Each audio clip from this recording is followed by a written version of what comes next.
எனக்கு தெரிந்த நண்பர்களே ஒரு சிலர் வந்து 2-3 இயர்ஸாவே சப்ஸ்கிரிப்ஷன் எடுத்துக்கிட்டே இருக்காங்க. வெவ்வேறு மேட்ரிமோனியல் வெப்சைட்ல சப்ஸ்கிரிப்ஷன் எடுத்துட்டு இருக்கதா பார்க்க முடியுது. ஆனா இன்ன வரையும் அவங்களுக்கு வந்து சரியான ஒரு பெண் கிடைக்காத ஒரு சூழலையும் நம்ம பார்க்க முடியுது. ஸோ இந்த மாதிரியான ஒரு சினாரியோல இது வந்து ஒரு ஒரு வர்த்தக ரீதியா ஒரு வணிக போக்கோட நம்ம அப்ரோச் பண்றோமா? இல்ல இவர் வந்து ரொம்ப நாளா நம்மள்ட்ட வந்து சப்ஸ்கிரிப்ஷன் வச்சிருக்கிறாரு, இவருக்கு ஏதாவது ஒரு பொண்ணை வந்து நம்ம தேர்ந்தெடுத்து கொடுக்கணும் அப்படின்ற மெனக்கடல்லாம் இருக்கா? நாங்க வந்து அந்த மாதிரி நிறைய வர்றவங்கள கன்வின்ஸ் பண்ணி திருமணமே பண்ணி வச்சிருக்கோம்.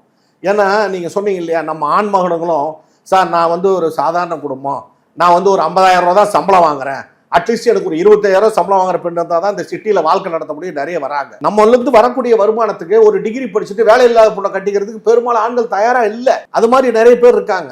நம்ம மனசை விட்டு கொடுத்து நம்மளுடைய வாழ்க்கை முறையை நாம வந்து குறைச்சிக்கிட்டு எந்த இடத்துல சிக்கனை கடைபிடிக்கிறோமோ பண்ணிக்கிட்டு பண்ணாதான் சார் அவங்களாம் திருமணமே பண்ணிக்க முடியும். பெண்களுக்கு என்ன எதிர்பார்ப்பு இருக்கோ அதே போல திருமணம் ஆகாத ஆண்களுக்கு நிறைய எதிர்பார்ப்பு இருக்கு.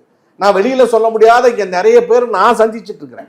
என்னென்ன மாதிரியான எதிர்பார்ப்புகள்? அவர் வந்து அழகு கம்மியா இருப்பாரு, அழகான பொண்ணா இருந்தாதான் நான் கட்டிக்குவேன்ற மாதிரி இருக்காரு. இல்ல அவர் வந்து ரொம்ப வசதி குறைவா இருப்பாரு, ஒரு அளவு வசதியா இருந்த பொண்ணை நம்ம அதாவது ஜாதகம் சரி வருது அந்த மாதிரி இருக்கிற பொண்ணை கட்டிக்கிட்டோம்னா நம்ம வாழ்க்கை அமைச்சுக்கலாம்னு வர்றவரு இருக்காரு. இது மாதிரி பலதரப்பட்ட காரணங்கள் இருக்கு.